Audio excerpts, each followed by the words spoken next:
Hello students, welcome back to my channel Deepa learning zone. আজকে আমি নবম শ্রেণী ইতিহাসের চতুর্থ অধ্যায় থেকে বেশ কিছু শর্ট ইম্পর্টেন্ট প্রশ্নোত্তর তোমাদের কাছে তুলে ধরব।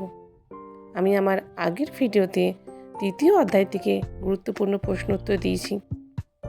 তোমাদের তো সেকেন্ড সামেটিভে তৃতীয় অধ্যায়, চতুর্থ অধ্যায়, পঞ্চম অধ্যায় থেকে প্রশ্ন আসবে, তাই তোমরা যা যা প্রশ্ন উত্তর পাচ্ছ আমার চ্যানেল থেকে সেগুলো সমস্ত কিছু খাতায় লিখবে এবং বেশ ভালোভাবে মুখস্থ করবে।